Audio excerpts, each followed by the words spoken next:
नमस्कार दोस्तों, स्वागत है आपका अपने YouTube चैनल पर। मैं गौरव आप सभी का बहुत बहुत स्वागत करता हूं। दोस्तों, आज हम देखेंगे, कल हमने अपने चैनल पर डाला था भाग 1। मैंने एक सीरीज चला रहा हूं आर्टिकल्स की, जिसमें हम सारे आर्टिकल्स, एक एक आर्टिकल्स में हमारे संविधान के में क्या क्या लिखा हुआ है उनको जानेंगे। डिटेल वाली सीरीज अलग रहेगी, डिटेल की पॉलिटी की अलग सीरीज है, और इसमें केवल हम आर्टिकल्स के बारे में जानेंगे, क्योंकि विभिन्न एग्जाम्स में आर्टिकल्स पूछे जाते हैं, तो आपको ये पता होना चाहिए कि किस आर्टिकल में क्या प्रावधान है। तो आज भाग 1 हमने देख लिया है, जिसका संबंध किससे है, आर्टिकल 1 से लेकर के 4 तक। आज हम देखेंगे भाग 2। कौन सा भाग देखना है? भाग 2। ठीक है, भाग 2। इस भाग 2 का संबंध है आर्टिकल 5 से लेकर के 11, आर्टिकल 5 से, और ये भाग 2 संबंधित है सिटीजनशिप, नागरिकता से। ठीक है, नागरिकता के बारे में हमें भाग 2 बताता है। ठीक है, तो इससे क्या होगा कि आपकी बहुत सारी डिटेल वाली भी आप वीडियोस देखते रहिए, और ये आर्टिकल्स वाली वीडियो भी देखते रहिए, जिससे आपकी दोनों चीज़ें कंप्लीट, उधर से कॉन्सेप्ट क्लियर हो जाएगा, यहाँ से आर्टिकल्स। ठीक है, चलिए तो शुरुआत करते हैं। आज का पहला आर्टिकल, आर्टिकल नंबर 5। देखिए, आर्टिकल जो 5 है वो क्या कहता है, संविधान के प्रारंभ पर नागरिकता। यानी जब संविधान लागू हुआ था उस समय, जैसे ही संविधान लागू हो गया, यानी 26, अब देखेंगे, नवंबर 1949 को संविधान लागू हुआ, उसके बाद संविधान को अपनाया गया, फिर 26 जनवरी 1950 को संविधान को पूर्णतः प्रारंभ कर दिया गया। तो उस समय जब संविधान प्रारंभ हो गया, तो उस समय की नागरिकता के बारे में कौन कौन लोग थे जो नागरिक बनेंगे, उसके बारे में ये क्या करता है, प्रावधान करता है। ध्यान रखिएगा, संविधान लागू होने के बाद के बारे में नहीं करता, संविधान लागू होने के समय, संविधान जिस दिन संविधान लागू हुआ था उस समय तक।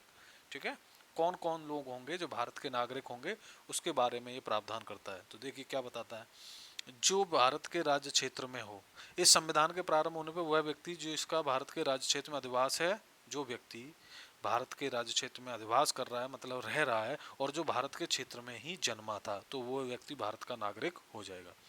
दूसरा पॉइंट, जिसके माता या पिता में से कोई भी भारत के राज्य क्षेत्र में जन्मा था, माता या पिता में से कोई भारत के राज्य क्षेत्र में जन्मा था, या जो ऐसे प्रारंभ से ठीक पहले कम से कम 5 वर्ष तक भारत के राज्य में मामूली तौर पर निवास कर रहा हो, यानी संविधान लागू होने के समय तक वो 5 वर्ष पहले से भारत में रह रहा हो, निवास कर रहा हो, तो वो लोग क्या होंगे, भारत के नागरिक हो जाएंगे। समझ गए इसको?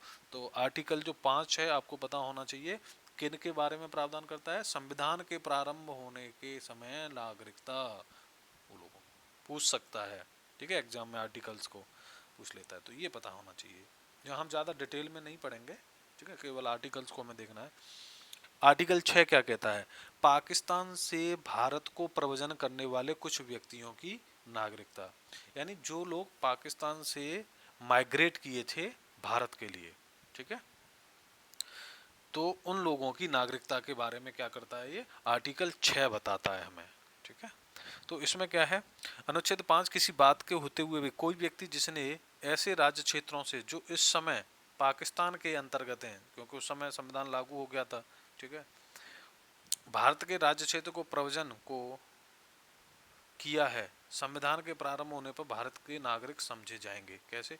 यदि वह अथवा उसके माता पिता में से कोई अथवा उसके पितामह पितामही, मतलब इसका मतलब कि माता पिता हो, दादा दादी हो, नाना नानी हो, इनमें से कोई भी भारत शासन अधिनियम 1935 में परिभाषित यदि भारत के अंदर जन्मा था, तो वो भारत का नागरिक मान लिया जाएगा, बेशक वो पाकिस्तान के क्षेत्र से आया है। ये कंडीशन थी, यदि आप पाकिस्तान के क्षेत्र से भारत माइग्रेट कर रहे हो तो ये कंडीशन को फुलफिल करना पड़ेगा। दूसरा कंडीशन क्या है कि जबकि अब ऐसा यदि उसने किया है 19 जुलाई 1948 से पहले, उसने ऐसा माइग्रेट करना होगा। ऐसा नहीं है कि आप बाद में आ रही हो, क्योंकि उसका देश आज़ाद हो जाता है 1947 को, तो 19 जुलाई 1948 से पहले उसने माइग्रेट कर लिया हो भारतीय क्षेत्र में। ध्यान रखिएगा, ठीक है, बस।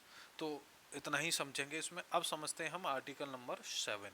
आर्टिकल जो 7 है वो क्या है, ज़्यादा डिटेल नहीं जाननी है, ठीक है, डिटेल के लिए हम अलग से वीडियो बनाएंगे। पाकिस्तान को प्रवचन करने वाले कुछ व्यक्तियों के नागरिकता के अधिकार। आर्टिकल 7 क्या कहता है? पाकिस्तान को प्रवचन करने वाले व्यक्तियों की नागरिकता। आर्टिकल 6 क्या कहता है? पाकिस्तान से भारत को प्रवचन करने वाले कुछ व्यक्तियों की नागरिकता। अंतर को डिफाइन करके रहते, ठीक है। तो ध्यान रखिए, कोई व्यक्ति जिसने 1 मार्च 1947 के पश्चात भारत के राज्य क्षेत्र से ऐसे राज्य क्षेत्र को जो इस समय पाकिस्तान के अंदर है प्रवचन किया है, समझ रहे हो, भारत का नागरिक नहीं समझा जाएगा। उसको क्या है? भारत का नागरिक नहीं समझा जाएगा। परंतु अब देखिए, प्रवचन किया उसने, लेकिन फिर वो वापस भारत में आता है। अब ये तो एक बात है कि 1 मार्च 1947 के बाद कोई यदि पाकिस्तान चला गया तो वो फिर भारत का नागरिक नहीं रहेगा, इस बात को। परंतु इस अनुच्छेद की कोई बात ऐसे व्यक्ति को लागू नहीं होगी जो ऐसे राज्य जिस समय पाकिस्तान के प्रवचन करने के पश्चात भारत के राज्य क्षेत्र को ऐसी अनुज्ञा के अधीन लौट आया है, समझ गए, गया था लेकिन फिर वापस आ गया, पुनर्वास के लिए स्थायी रूप से लौटने के लिए किसी विधि के प्राधिकारी या उसके अधीन दी गई है। तो प्रत्येक व्यक्ति के बारे में अनुच्छेद 6 के खंड ख के प्रयोजनों के लिए यह समझा जाएगा कि उसने भारत के राज्य क्षेत्र को 19 जुलाई 1948 के पश्चात प्रवचन किया है। यानी जो आर्टिकल 6 के तहत नियम लागू हो रहा था उसके तहत इसको क्या है? नागरिकता दे दी जाएगी। इसमें ध्यान रखिएगा, ठीक है। तो आर्टिकल 7 किससे संबंधित है? भारत से प्रवचन करने वाले। और आर्टिकल 6 पाकिस्तान से भारत आने वाले। इसमें क्या है? पाकिस्तान, भारत से पाकिस्तान गए फिर वो वापस आ गए, इस चीज को ध्यान रखें। तो उन लोगों की नागरिकता के बारे में कौन कहता है? आर्टिकल 7। नेक्स्ट, आर्टिकल 8 क्या कहता है? एक एक आर्टिकल के बारे में आपको हम बता देंगे। भारत के बाहर रहने वाले, और इस वीडियो को दोस्तों जरूरी नहीं है जो लोग तैयारी कर रहे हैं वही देखें, जो लोग अपने देश के बारे में जानकारी रखने की चेष्टा करते हैं उन लोगों को भी ये वीडियो जरूर देखनी चाहिए।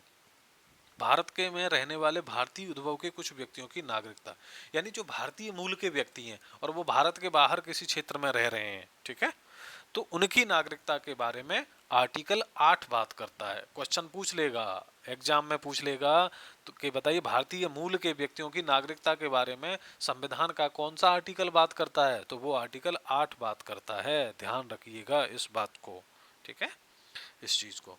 चलिए इसके बारे में थोड़ा सा पढ़ लीजिए। अनुच्छेद 5 किसी बात के होते हुए कोई व्यक्ति जो या उसके माता पिता में से या पितामह पिता, मतलब वही है माता पिता दादा दादी नाना नानी में से कोई भी केस हो सकता है, कोई भारत शासन अधिनियम में यदि परिभाषित भारत में जन्मा था, जो इस प्रकार परिभाषित भारत के बाहर किसी देश में मामूली तौर से निवास कर रहा है, भारत का नागरिक समझा जाएगा। समझ रहे हो?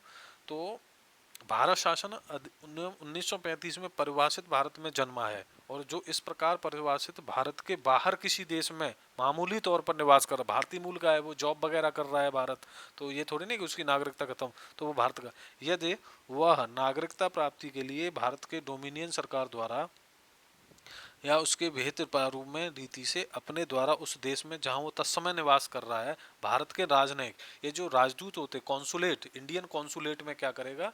प्रतिनिधि को संविधान के प्रारंभ होने से पहले की बात, पहले या उसके पश्चात आवेदन किए जाने पर ऐसे राजनयिक या कौंसली प्रतिनिधि द्वारा भारत का नागरिक रजिस्ट्रीकृत कर लिया जाएगा। समझ रहे हो? तो ये उस समय की है जब संविधान आपका लागू हो रहा है, यानी संविधान को हमने अपनाया गया उस समय की नागरिकता के बारे में। अब जो नागरिकता मिल रही है वो अलग है, ठीक है। वो नागरिकता अधिनियम 19 किसके तहत मिलती है? नागरिकता अधिनियम 1955 के तहत मिलती है, ठीक है, वो हम देखेंगे। चलिए आर्टिकल 9 क्या कहता है? विदेशी राज्य की नागरिकता स्वेच्छा से अर्जित करने वाले व्यक्ति का नागरिक न होना, यानी नागरिकता का अधिकार की समाप्ति होना। ये ध्यान रखिए कि नागरिक किस आर्टिकल में नागरिकता के समाप्ति की बात की है, तो आर्टिकल 9 बात करता है। यानी कोई व्यक्ति यदि आप भारतीय, आप विदेशी भी नागरिक की विदेशी जो नागरिकता ग्रहण कर लेते हैं तो आप क्या हो जाओगे? आप भारतीय नागरिक फिर नहीं रहोगे, ठीक है।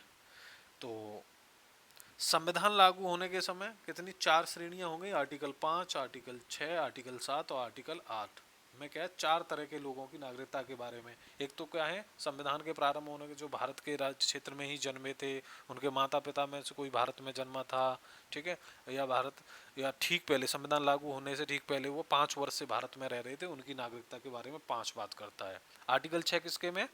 जो लोग पाकिस्तान से भारत को प्रव्रजन किए थे, पाकिस्तान से भारत को प्रव्रजन किए थे, माइग्रेट किए थे, उन लोगों की नागरिकता। बस ये ध्यान रखना है आपको, मेन बात है।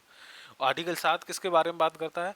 पाकिस्तान को प्रव्रजन करने, भारत से पाकिस्तान को गए फिर वापस भारत में आ गए, उन लोगों की नागरिकता के बारे में। और 8 क्या बात करता है? आर्टिकल 8 बात करता है भारतीय मूल के वे व्यक्ति जो किसी विदेश में रह रहे हैं, किसी भारत के बाहर किसी क्षेत्र में रह रहे हैं, इंडियन ओरिजिन का कोई व्यक्ति, उनकी नागरिकता के बारे में। ठीक है, चलिए। और आर्टिकल 9 किसकी बात करता है? स्वेच्छा से अर्जित करने पर किसी राज्य की विदेशी राज्य की नागरिकता स्वेच्छा से अर्जित कर, राज्य का यहाँ मतलब समझ रहे हो ना, देश की बात हो रही है। राज्य का मतलब ये नहीं है यूपी बिहार, राइट, समझिए, नागरिक न रहना। ठीक है, चलिए नेक्स्ट हम 10 बात, आर्टिकल 10 की बात करते हैं। आर्टिकल जो 10 है वो क्या कहता है? देखिए आर्टिकल जो 10 है अपना, उसमें क्या है कि नागरिकता के अधिकारों का बना रहना। ठीक है, किस में बात की गई है? नागरिकता के अधिकारों का बने रहने की। प्रत्येक व्यक्ति जो इस भाग के पूर्वगामी उपबंधों में से किसी के अधीन भारत का नागरिक है या समझा जाता है, ऐसी विधि के उपबंधों के अधीन रहते हुए जो संसद द्वारा बनाई भारत का नागरिक बना रहेगा। यदि आपने आर्टिकल 5, आर्टिकल 6, आर्टिकल 7, आर्टिकल 8 के तहत आप भारत के नागरिक हो, तो ये नहीं कि आपको अपने आपकी नागरिकता छीन ली जाएगी, वो बनी रहेगी जब तक कि आप नहीं कुछ करते हैं। ठीक है, तो आपके नागरिकता के अधिकार बने रहेंगे। आर्टिकल 10 में नागरिकता के अधिकारों के बने रहे। आर्टिकल 11 क्या कहता है? संसद द्वारा नागरिकता अधिकार का विधि द्वारा विनियमन किया जाना। यानी ध्यान रखिए कि इस नागरिकता, क्योंकि जब संविधान लागू हुआ था उस समय नागरिकता के बारे में कोई प्रावधान नहीं थे विस्तृत, कोई भी विस्तृत प्रावधान नहीं थे नागरिक सिटीजनशिप के बारे में। ये तो बाद में आया, नागरिकता अधिनियम 1955 आया है, समझ रहे हो ना, तब इसमें प्रावधान किए। तो ये अधिकार किसको है? ये संसद को है, राज्य की विधानसभाओं को अधिकार नहीं है नागरिकता के संबंध में कोई भी कानून बनाने का अधिकार। ठीक है, ध्यान रखिए, तो वो किसको है? संसद को है, ये आर्टिकल 10 कहता है। तो इसी शक्ति का प्रयोग करते हुए संसद ने क्या बनाया था? नागरिकता अधिनियम बनाया था, सिटीजनशिप एक्ट बनाया था, ध्यान रखिएगा, सिटीजनशिप एक्ट 1955 बनाया था। तो आज जो व्यक्तियों को नागरिकता मिलती है वर्तमान समय में, वो किसके, यानी संविधान लागू होने के बाद जो के लोग हैं, तो वो नागरिकता अब जो हमें मिलेगी तो वो 1955 के तहत, यानी नागरिकता अधिनियम 1955 के तहत व्यक्तियों को नागरिकता मिलती है अभी। ठीक है, तो ये चीज़ें मैं आपको डिटेल वाली वीडियोज में बताऊंगा। उसमें हम क्या पढ़ रहे हैं? केवल आर्टिकल्स के बारे में, एक एक आर्टिकल को जान रहे हैं, एक एक आर्टिकल्स में क्या क्या बात की गई है। ठीक है, चलिए, तो आई थिंक हमने सारे आर्टिकल 5 से लेकर के 11 तक समझ लिए। ठीक है, ऐसे ही हम कंटिन्यू एक एक आर्टिकल्स को पढ़ते जाएंगे, समझते जाएंगे क्या क्या कहा गया है। तो ध्यान रखिए, वीडियो यदि अच्छा लगा है तो वीडियो को लाइक करें, चैनल को सब्सक्राइब कर लें तथा बेल आइकन हिट कर दें, जिससे आपको समय समय पर नोटिफिकेशन मिलता रहे। वीडियो देखने के लिए बहुत बहुत धन्यवाद।